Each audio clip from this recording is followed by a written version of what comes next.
Seja muito bem-vindo, meu querido irmão, minha querida irmã. É com alegria que estamos começando mais um programa Gente de Fé. Sou o Padre Gabriel Soares, missionário salvista. Estou tendo a graça de apresentar esta temporada aqui neste programa Jovem na Fé. E hoje nós temos a alegria de acolher um diácono que vai partilhar conosco um pouco da sua experiência, da sua vivência de fé. Ele que também passou, viveu algumas inquietudes, mas ao encontrar o Senhor na sua vocação, pôde preencher tudo aquilo que faltava em seu coração.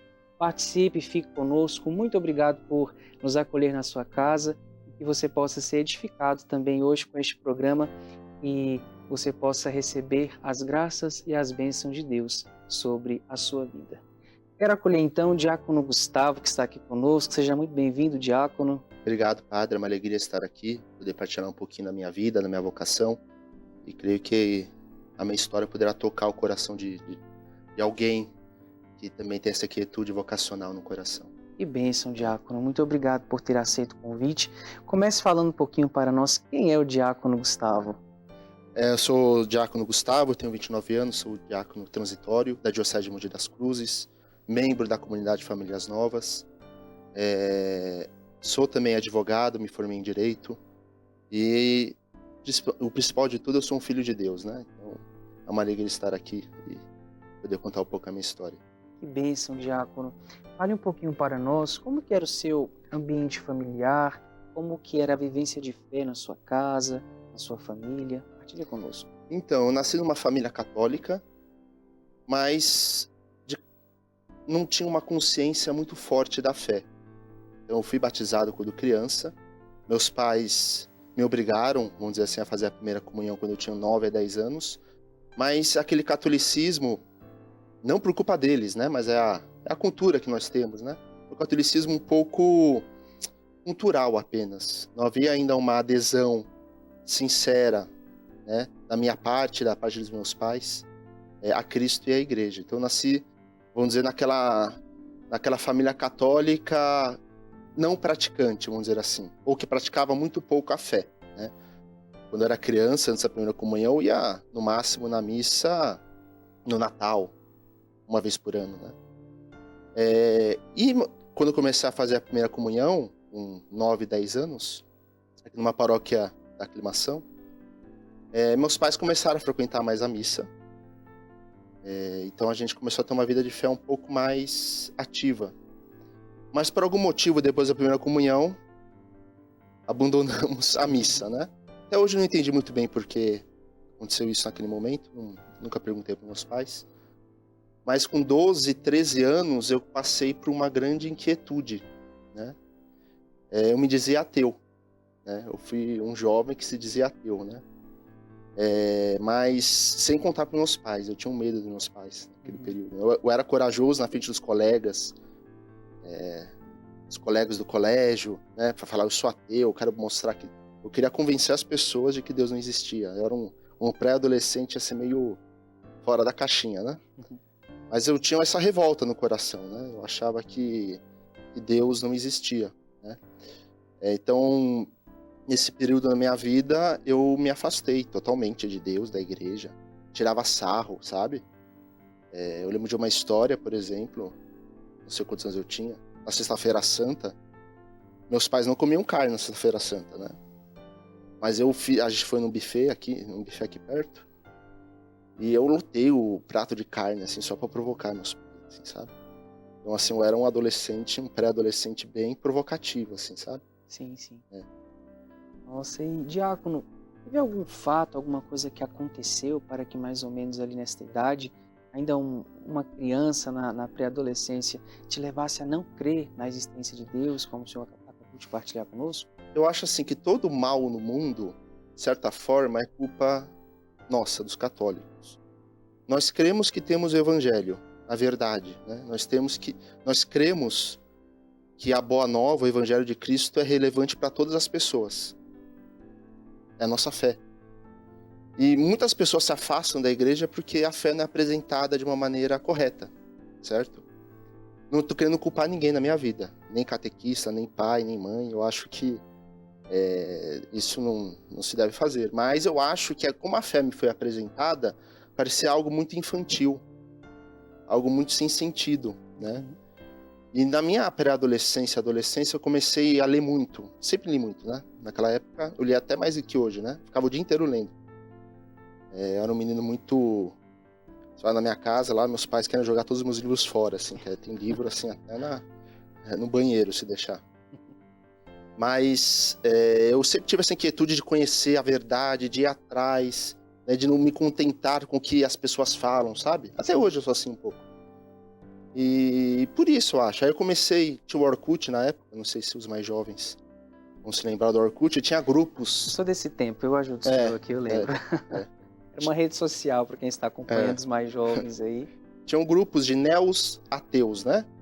Então tinha uns filósofos neo-ateus famosos, não sei se hoje ainda são famosos, na época era Richard Dawkins, Daniel Dennett, eram pessoas que eram muito, muito ativas na internet naquele período. Então eu comecei a seguir esses pensadores, filósofos, cientistas, e lê-los, né?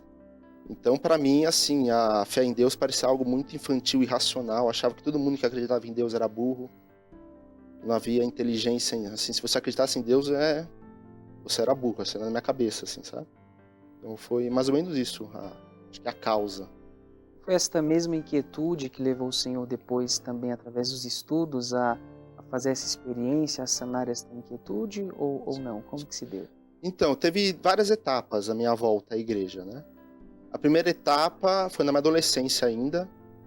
Aí eu não vou saber a idade, assim, 15, 16 anos. Eu me deparei com livros de autores cristãos e católicos, né? Que eu comecei a lê-los e vi, nossa, de fato, nem todo católico é burro, né? Uhum. Nem todo cristão, nem toda pessoa que acredita em Deus é ingênua.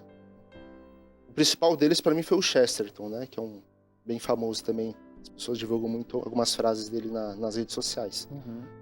E eu li um livro do Chesterton nesse período, chamado Ortodoxia. E esse livro foi uma pancada para mim, assim, sabe? Foi uma pancada porque ele ia contra tudo que eu acreditava até então, né? Ele mostrava uma visão de mundo muito mais bela e com muito mais sentido, né? Então isso foi a primeira etapa, né? Assim, eu passei a acreditar em Deus. Eu falei, não, de fato, acho que Deus existe, eu acho que... Mas não tinha prática de fé naquele período, né? Tinha esquecido como rezar o Pai Nosso, Ave Maria, né? Não sabia rezar Pai Nosso, Ave Maria. Então assim, eu me converti aos 16 anos, mas não de fato. Eu passei a acreditar em Deus. Foi a primeira etapa, assim, na minha volta a Deus, né? E esse processo sofreu algumas influências? Tiveram algumas pessoas ali que te ajudaram? Talvez a família, a igreja? Então, na adolescência, não. Foi uma coisa muito solitária minha, assim. Muito solitária minha. Mas depois que eu entrei na faculdade, eu entrei muito cedo na faculdade, fiz Direito. Entrei com 17 anos, na USP, no Largo de São Francisco. Uhum.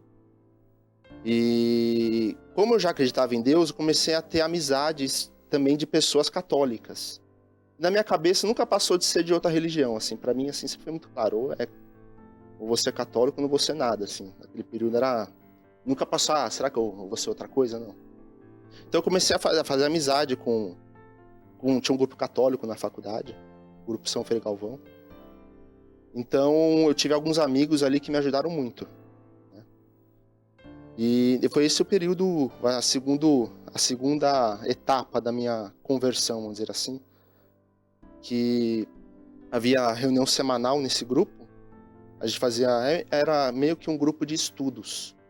As pessoas, a gente se reunia e cada um dava uma formação semanal. E tinha também uma missa semanal naquele período, salvo engano. Tinha uma missa toda semana também, um padre celebrava pra gente. E um amigo meu me convidou para ir nessa missa. Eu estava, acho que no terceiro ano da faculdade. No começo do terceiro ano. E eu fiquei assim, missa, dia de semana, existe?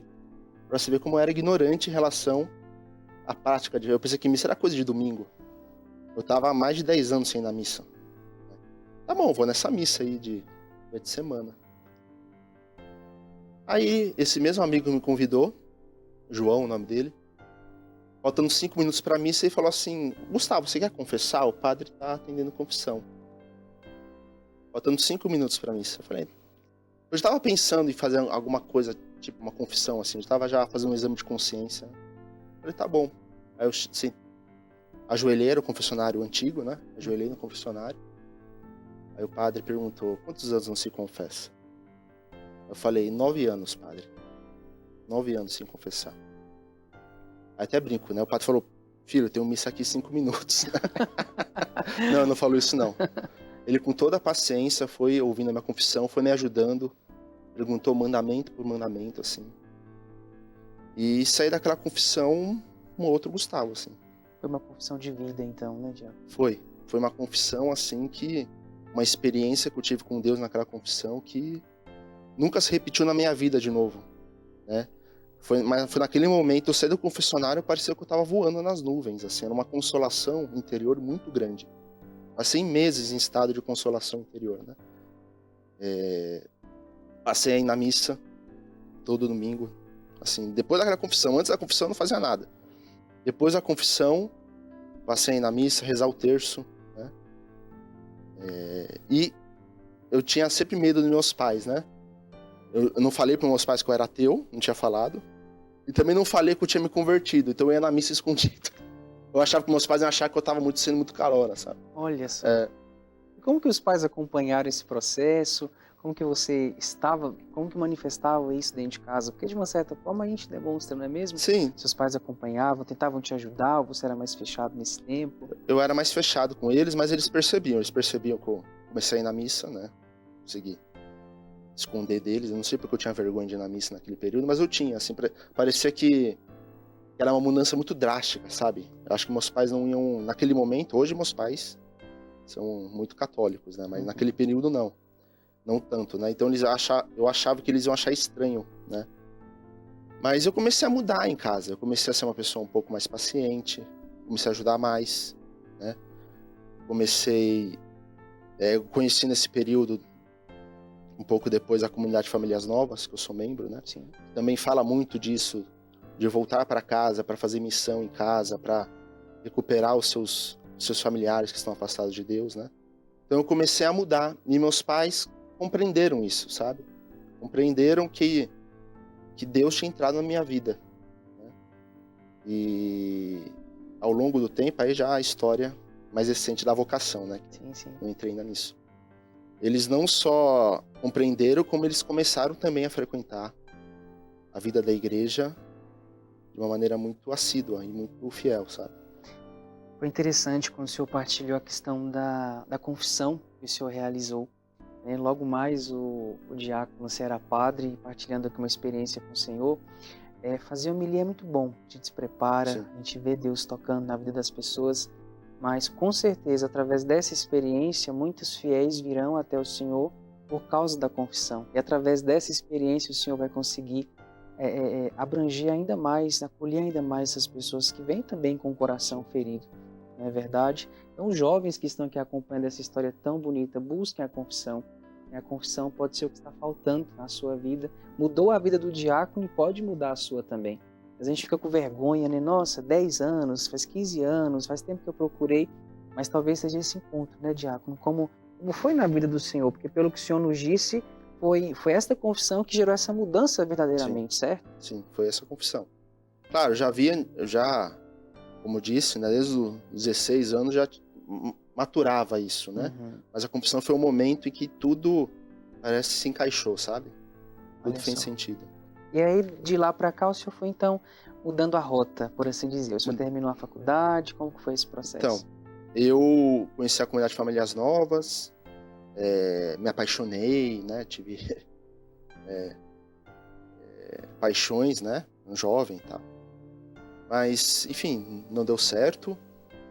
E eu comecei a ter essa inquietude exatamente por causa da confissão, né? Uhum. Eu via que eu podia ajudar as pessoas naquilo que eu fui ajudado, né? Olha só. Então foi o Ministério da Confissão que começou a tocar meu coração para a questão vocacional, né? Eu tive também uma experiência forte na JMJ de 2016. Polônia? Na Polônia, eu viajei com um grupo. Foi a segunda vez que eu falei para um padre que eu estava pensando em ser padre, né? E foi um momento forte, assim, porque foi um momento de confirmação para mim, no JMJ. Eu comecei a ter essa quietude, comecei a ser acompanhado por um padre da minha paróquia, mas eu, como eu disse, eu sempre fui medroso com meus pais. Hoje não tanto, mas na época eu não falava com meus pais nem. Se eu falar que eu quero ser padre, eles vão me matar aqui, né? Passou na USP, vai ser advogado. Eu já trabalhava na época, não como advogado, mas como estagiário num escritório grande, né? É uma mudança, assim, total, né? E, inclusive, o padre, eu lembro até hoje uma direção que eu tive com um padre, e falei, padre, você acha que eu devo contar pros meus pais que eu quero ser padre já? Ele falou, ainda não, filho, porque se você contar agora, eles vão se jogar pela janela.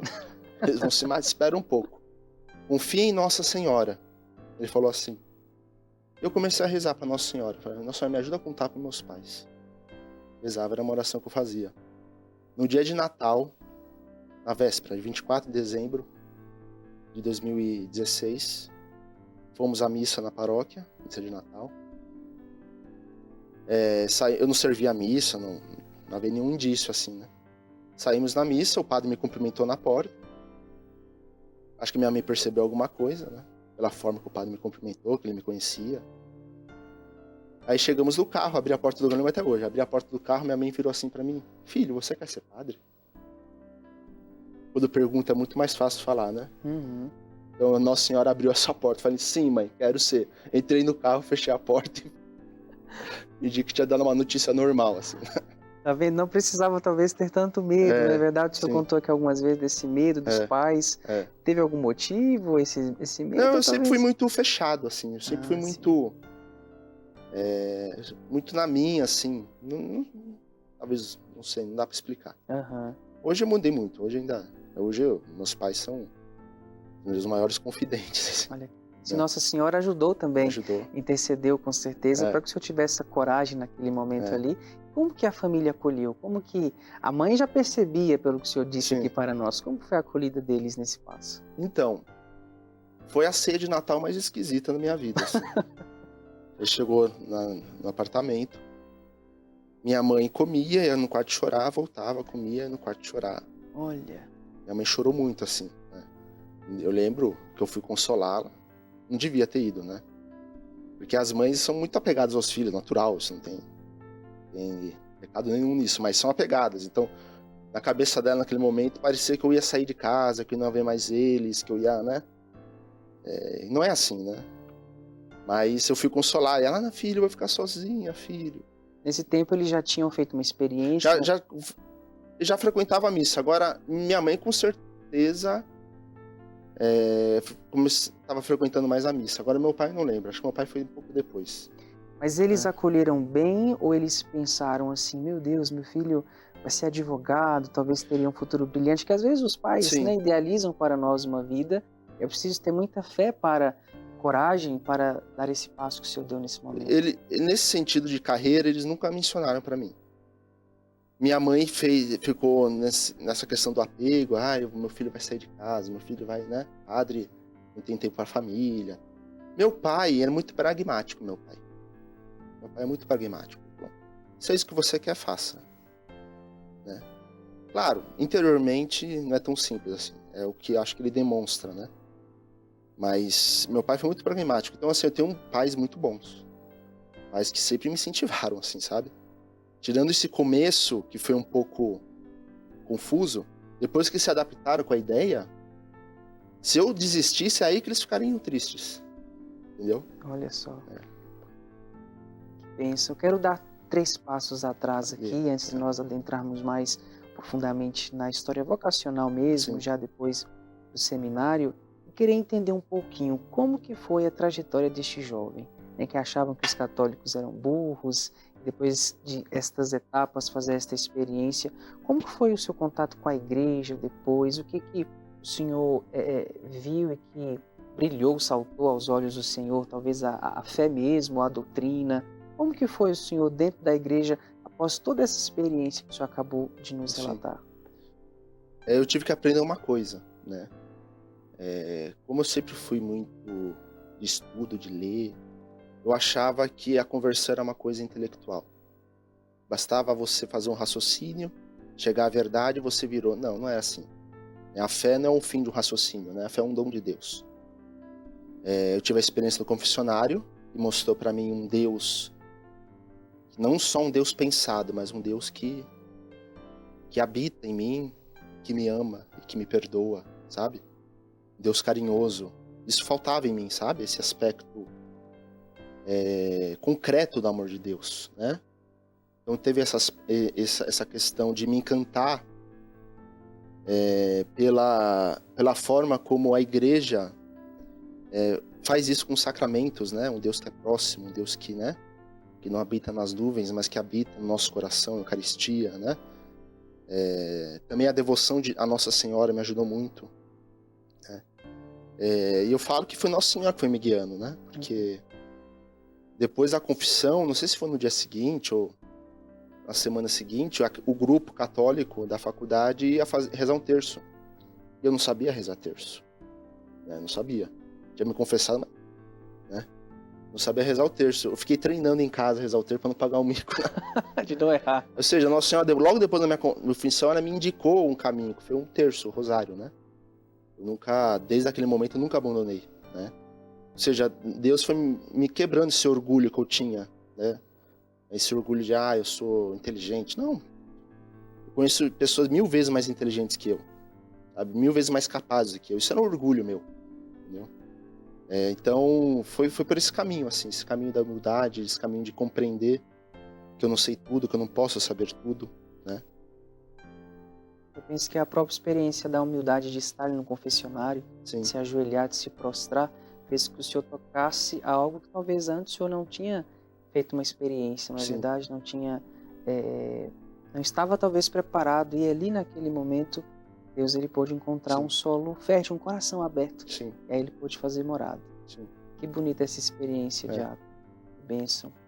Então, após isso, o senhor chegou a exercer um pouco o direito, ou o senhor não teve tempo para isso? Então, eu estava no meio da faculdade de Direito, quando eu quis ser padre, estava no 4º ano.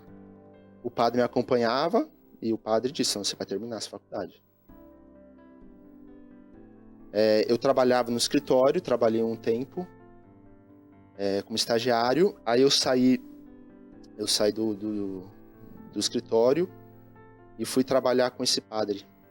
Ele é um padre que coordena um jornal, né? Então eu fui trabalhar com esse padre no jornal, corrigindo textos, escrevendo também. Então esse padre me ajudou muito. E terminei o direito. Fiz OAB, fiz tudo, né? Aí depois que eu terminei direito, eu já era membro da comunidade Famílias Novas, né? Também foi a comunidade que, vamos dizer, que fomentou a minha vocação nesse sentido, porque a vocação sacerdotal é para servir principalmente as famílias, claro, todos, né? Mas as famílias, né? Então naquele ambiente de famílias, eu pude concretizar que tipo de ministério eu poderia ter, né? Então fui sendo acompanhado tanto por esse padre quanto pela comunidade de Famílias Novas. E terminando a faculdade de Direito, eu comecei já a filosofia. Eu entrei no seminário só na teologia. Porque como eu já era acompanhado pela comunidade de Famílias Novas, e o bispo que abre as portas para essa comunidade é o meu bispo, o Dom Pedro, eu teve essa possibilidade, como eu estava sendo acompanhado já pela comunidade, de fazer a filosofia fora do seminário. Também teve a mão de Deus aí, histórias assim. Eu pedi uma bolsa e eu ganhei uma bolsa maior do que a que eu pedi, sabe? Providência. Era meio que uma chancela de Deus para eu continuar nesse caminho. Continuei trabalhando na filosofia, trabalhava. Aí terminei a filosofia e na teologia eu entrei no seminário. Que bênção. Nesse tempo, Diácono, teve alguma coisa que foi para o Senhor difícil de deixar? Eu acho assim, isso é uma coisa que eu tenho que lutar contra até hoje, né? Acho que falar que eu venci seria muita pretensão, mas um pouco de preocupação com o futuro. Essa é a minha maior tentação contra a vocação, sabe? Quando eu ficar velho, eu vou ficar sozinho, né? E eu percebo que essa tentação vem nos períodos em que eu tô me doando menos, né? Eu tô sendo menos generoso com a minha vocação. Eu percebo que vem essa preocupação humana, né? Uhum. Então, essa foi a grande pedra de tropeço, assim. Não cheguei a cair, né? Sim. Mas foi a grande dificuldade que eu tenho, assim, o futuro, como vai ser, né? Cara, falta de confiança na providência, falta de confiança, assim, né? Mas eu percebo que essa tentação vem quando eu não tô sendo fiel à minha vocação, sabe? Isso. É. Foi um prazer, Diácono, ouvir parte da sua história. História esta que continua. Nós vamos chamar o intervalo agora rapidinho. Daqui a pouco nós vamos retornar com a história belíssima do Diácono Gustavo. Até daqui a pouco. Estamos de volta com o nosso programa Gente de Fé, nessa nova temporada muito especial, tratando sobre os jovens na fé. Estamos tendo a alegria de ouvir hoje a belíssima história do Diácono Gustavo, que está aqui conosco. Muito obrigado por abrir as portas de sua casa, para que você também seja edificado com a história vocacional, a história de fé, né? A ação de Deus, a ação da providência santíssima de Deus na vida do Diácono Gustavo. Diácono, eu quero começar nesse bloco perguntando algo para o senhor que muitos me perguntam também, né? Nós, jovens, inclusive nós temos a mesma idade, nascemos ali no mesmo mês, esse ano vamos completar 30 anos. Tão jovem, deixar o direito, né?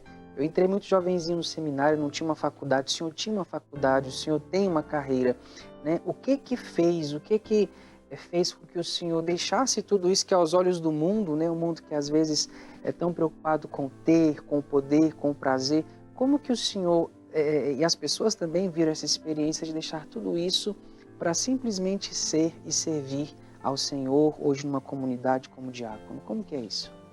Eu acho que para responder essa pergunta, a gente tem que entender que a vocação é um deixar, claro, mas é um deixar para acolher algo maior, né? Uma alegria maior, uma plenitude maior, né? A alegria daquele que se entrega a Deus é uma alegria que nada no mundo pode dar, né?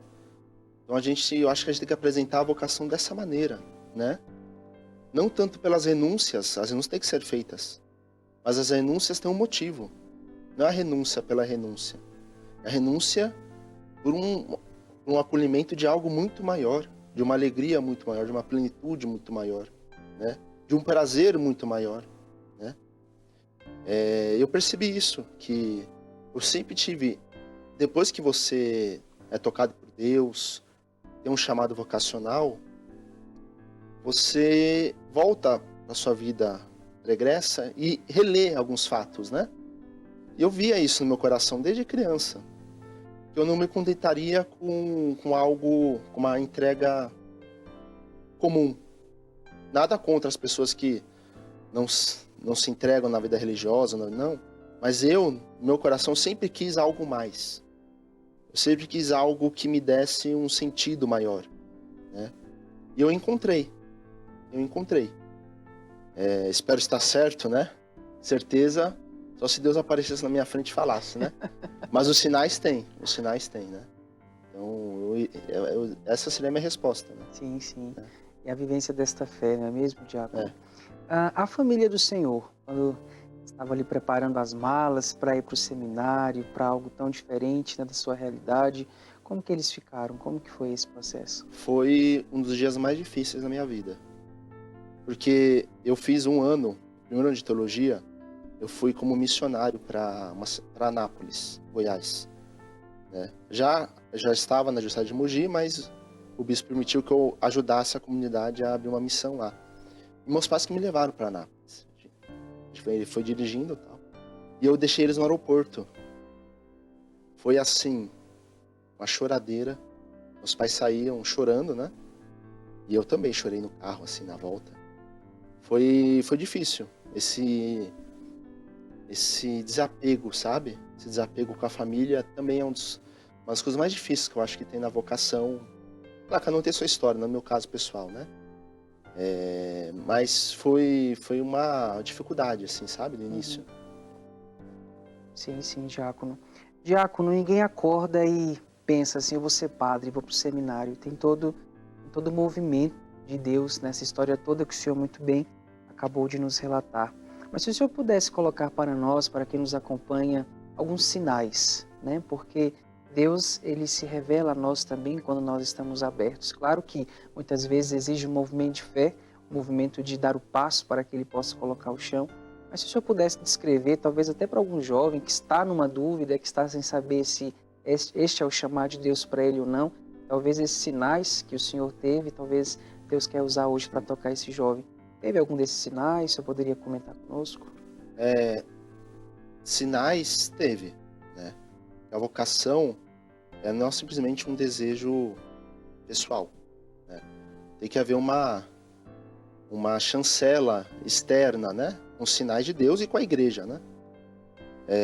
Mas eu tive sinais assim, porque é difícil falar sinais para mim, porque cada vocação é diferente. Tem padres que têm vocação que não tiveram esses sinais, né? Mas eu sempre gostei muito, como eu falei, de ler, de estudar. Isso para mim, hoje eu leio como um chamado também, na minha vocação. Eu sempre gostei de ir no fundo ir até o fundo no que eu fazia, sabe? As coisas que eu não acho sem importância, eu meio que deixo de lado, sabe? É até um defeito meu, né? Mas eu sempre fui assim, eu quero saber o que importa. O que não importa, eu deixo de lado, né? Também os sinais que Deus foi dando, assim, acompanhamento com o padre, né? Pessoas que têm vida de oração, pessoas que, né, que têm experiência, confirmando, falando, eu acho que esse é o caminho, né? A igreja aceitando, né, o discernimento vocacional no seminário, ou seja, são vários sinais, é um passo de cada vez, né? Então, eu acho que a gente não pode pensar em um sinal. Eu acho que tem padres que é um sinal, no meu caso não foi. Foram sinais ao longo do caminho. Eu rezava muito para Deus, se não for essa a sua vontade, o Senhor, por favor, fecha a porta. Não deixe que eu continue. Porque eu acho que é.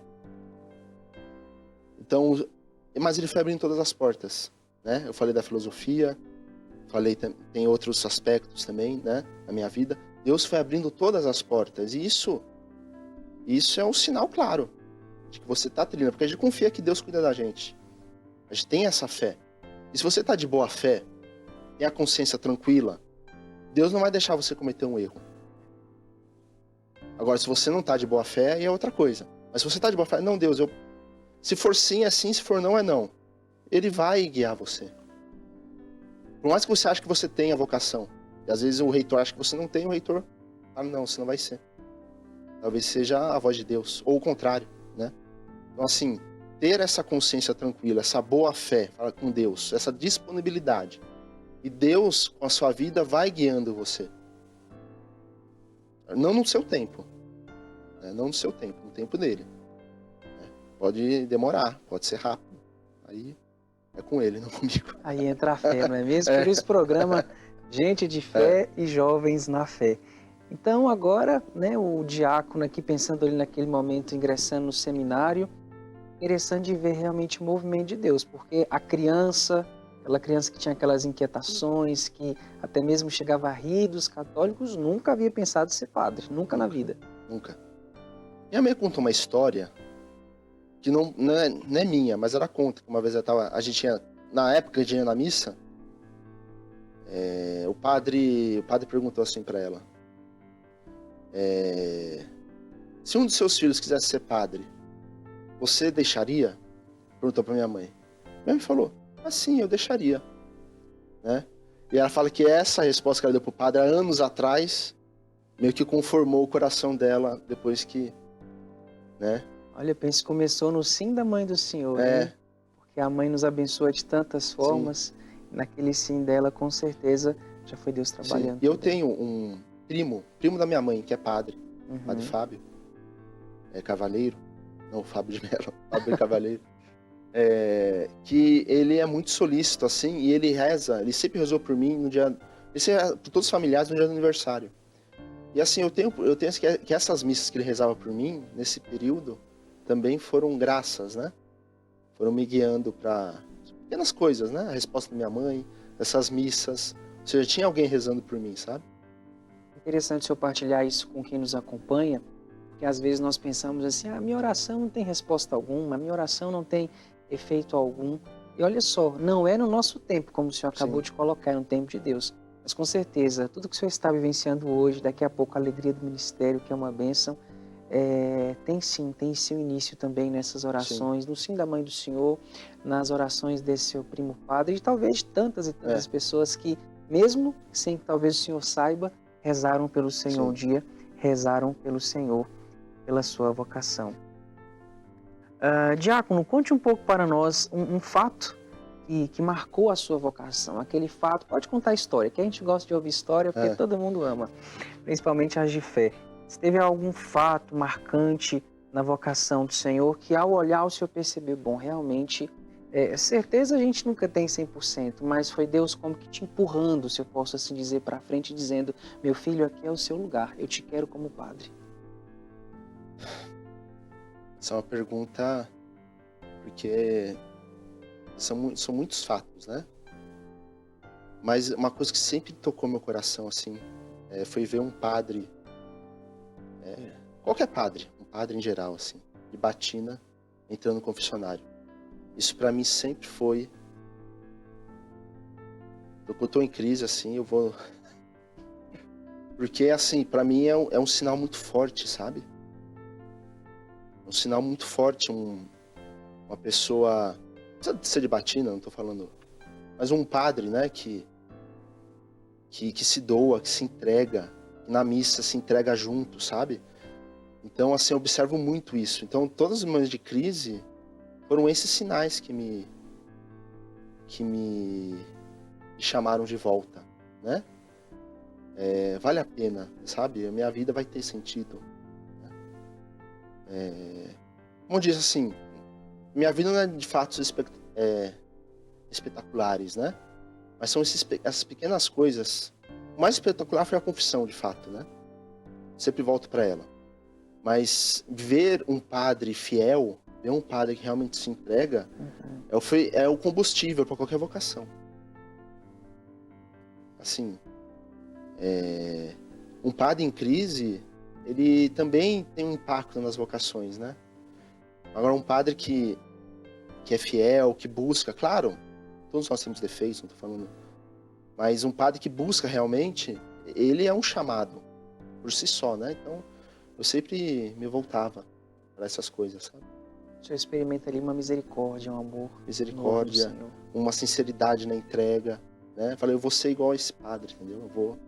Também vou me doar, também vou, né? Vale a pena. Olha, eu, Padre Gabriel, quero ter a graça de um dia me ajoelhar no confessionário, estando o Senhor lá para atender a minha confissão. Obrigado. Porque com certeza, diácono, o senhor pode... Isso aqui é fé mesmo. O senhor pode ter certeza de que um fato marcante no ministério do Senhor será o atendimento das confissões. Primeiro porque Deus utilizou disso para lhe salvar, lhe encontrar, e também porque ao fazer essa experiência, muitos virão. E tenha paciência, tenha paciência. Às vezes as pessoas nos apressam no confessionário, tem muita gente, não se preocupa muito com esse povo, não. Ouve aquele fiel, ouve aquela pessoa, porque talvez ali vai ser a última oportunidade que ela vai ter, sabe? A minha história é isso, se o padre, com razão, tivesse pressa naquela confissão, né? Porque tem uma missa, né? Ele não teve. A missa atrasou, não sei quanto durou a confissão, mas atrasou uma meia hora, no mínimo. 9 anos, né, Tiago? Eu saí do confessionário com o joelho doendo. Olha só. Não conseguia andar, porque eu não estava acostumado a ajoelhar na época, né? Eu saí assim. E pior que o confessionário, a gente ficava no presbitério à direita, então pra sair você passava na frente de todo mundo, né? Então todo mundo ficou, o que aquele menino fez? Ele matou alguém? Ele... Todo mundo pensa, né? Todo mundo olhando. Ficou 40 minutos lá no confessionário. Ai, meu Deus do céu. Uma paciência, né? Tem que ter Mas que bênção, que bênção.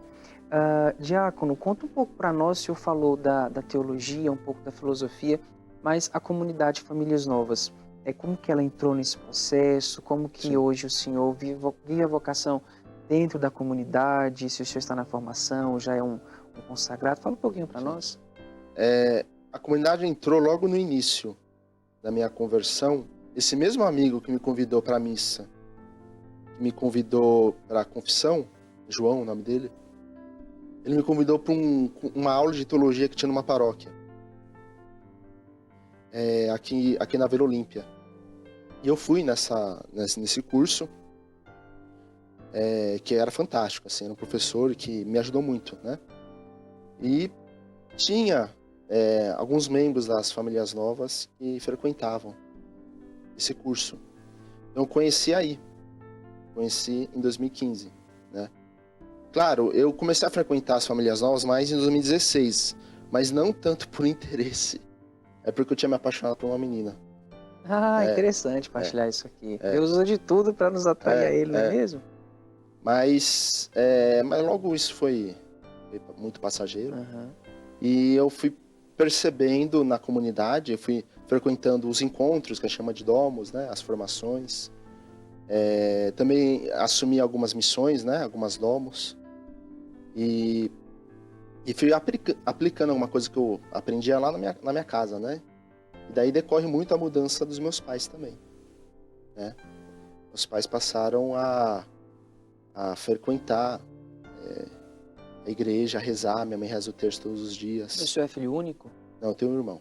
Um irmão. Um irmão. Toda a família hoje participa mais da igreja, da comunidade também, ou não? Não, na paróquia. Certo. Meu irmão vai às vezes, mas já tá num processo, assim, vamos dizer, né?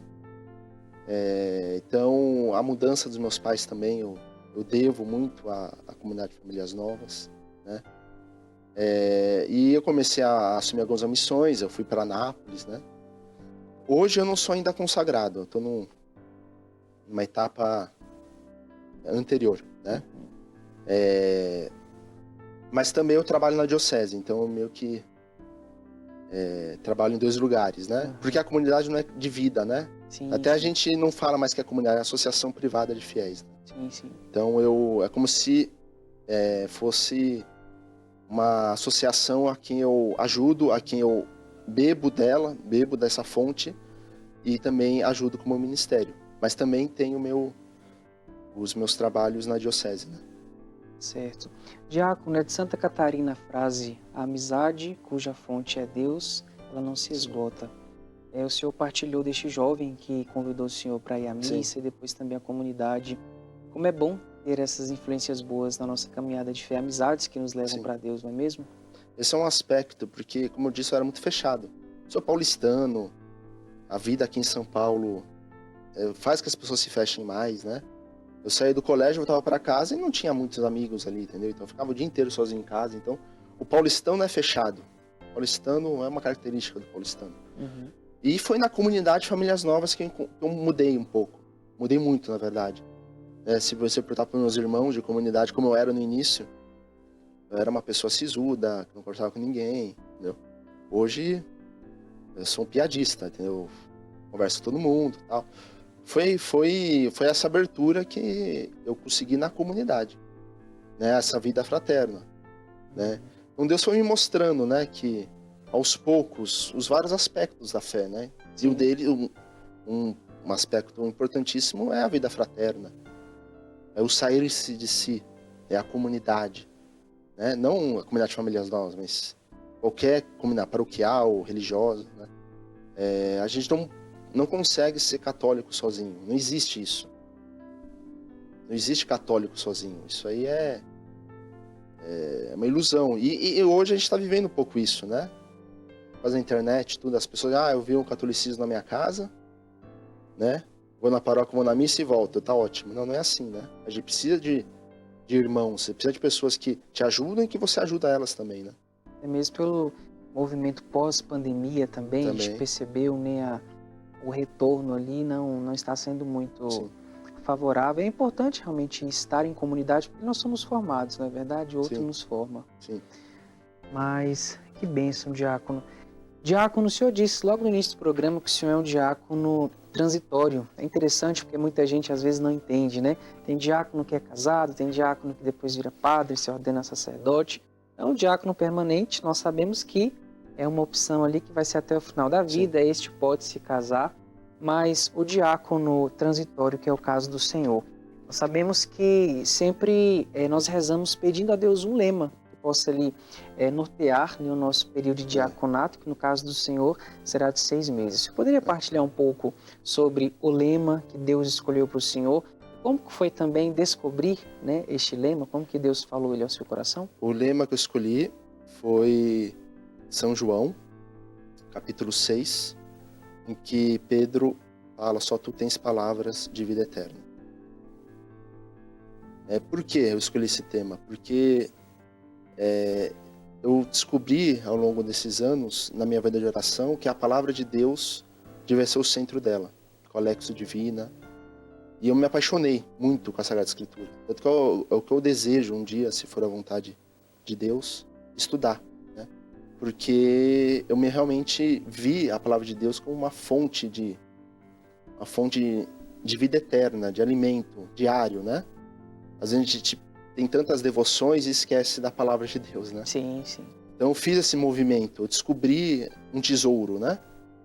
E por isso que eu escolhi esse lema, porque, de fato, só a palavra de Jesus é a palavra eterna. E eu encontrei essa palavra por meio da meditação da Sagrada Escritura, por meio da Lexio Divina, né? Então, por isso que eu escolhi esse lema. E o diácono também, como diácono, um dos ministérios do diácono é o ministério da palavra, né? Minha função como diácono é anunciar essa palavra de vida eterna, né? As outras pessoas também, como Pedro, digam: só tu tens palavras de vida eterna, né? Então, foi por isso que eu escolhi esse lema. Que bênção. Já temos data para a ordenação presbiteral? Assim, tem uma data, mas eu não tenho um convite formal, né? Mas a data é 14 de junho. Pronto. 14 de junho. Todos que estão assistindo aqui estão convidados, não é verdade? Estão convidados. Cabe lá na igreja? Não sei. A brincadeira, diácono. Mas se puder vir, tá? E já temos um lema para a ordenação presbiteral do Senhor? Eu ainda estou rezando. Ainda não tenho um lema pensado, não. E o senhor tem aprendido neste tempo exercendo o diaconato do Senhor na igreja? Eu não estou numa paróquia, eu estou trabalhando com bispo, né? Então, o meu diaconato é diferente dos meus irmãos que foram ordenados comigo, que estão na paróquia, celebrando batismo, casamento, né? Eu até agora só celebrei um casamento de um amigo meu, de 2 amigos meus. Inclusive, um deles fui o primeiro líder de Domus dele. Olha. Lá em 2016, 2017, não sei. Né? Então foi um casamento muito significativo. Eu fiz um batismo na UTI. Olha de uma bebezinha. Como que foi essa experiência? Partilha conosco. Foi muito forte, assim. Graças a Deus a bebê está bem, já saiu da UTI, vai fazer os ritos de implementação do batismo na igreja. Mas foi muito forte, porque eu fui na UTI e você não consegue nem colocar a mão dentro da incubadora, né? Nossa. Eu tive que pegar uma tampa de garrafinha, né? Coloquei assim a mão e joguei 3 gotinhas de água, né? Como Deus se faz próximo, né? Como Deus se faz assim, uma tampinha de garrafa, em 3 gotas de água, ele fez um milagre, que é todo batismo, né? O senhor acabou de falar isso, eu lembro que uma vez eu ouvi, eu sempre replico isso também em pregações, homilias, até mesmo na confissão, quanto que a igreja nos acompanha, não é verdade? Quanto que a igreja nos sacramentos nos acompanha do batismo ali no início da nossa vida, depois os demais no decorrer da história. Sim. E no final também a unção dos enfermos. Esta presença da igreja de Deus com certeza marca também a vocação do Senhor, que hoje o escolheu para estar à frente, levando estes sacramentos, né, a graça deles para muitas pessoas. Eu também tive uma experiência forte, eu fui celebrar no presídio no Natal. Eu fui com o meu bispo e um dos padres que ia celebrar numa das alas não pôde vir. Então eu tive que celebrei a palavra, né, naquela ala. E na hora da oração dos fiéis, eu fui incentivando eles a rezarem pela família. Aí um preso, uma coisa me tocou muito, um preso levantou a mão: eu quero rezar. Pode rezar, fica à vontade. Eu quero rezar pelo Isaías que eu matei. Olha só. Falei, pode ter certeza que o seu Isaías está muito feliz com receber essa oração. Eu achei muito forte, porque alguém que mata alguém é algo muito forte, né? Às vezes a pessoa não consegue nem dizer para si mesmo o que ela fez. Mas se ele é capaz de rezar, colocar, ou seja, ela se curou de certa maneira, né? Então foi uma experiência forte, assim. Diácono, que bênção. É, Já valeu a pena valeu a pena. este ministério, porque É, Deus escolheu o Senhor para ir até lá naquele presídio, naquele dia, levar a paz para este irmão que está lá. Que experiência maravilhosa. O Senhor pensa depois no ministério também fazer outras experiências como essa, de missão? Sim, eu já falei pro bispo, ó, sempre quero vir nos presídios aí quando precisar, Está ter a disponível. pastoral carcerária, Sim, celebrar. sim. Qual que é o bispo mesmo? Dom Senhor? Pedro Luiz, Dom Pedro, diocese. de Mogi das Um Cruzes. grande abraço para Dom Pedro, É. lá de Mogi das Cruzes, toda a Canção Nova, dos salvistas também. É. Que bênção ter a graça de exercer o diaconato com o senhor bispo. O que, que o senhor tem aprendido com ele também neste tempo? Grande pastor da igreja, que são os bispos. É muito bom porque você conhece a diocese inteira, né? Uhum. E você conhece realmente um pouco como um bispo vê as coisas, né? A perspectiva do bispo é diferente da do padre, do diácono, do leigo, né? Você vê como é o dia a dia do bispo, né?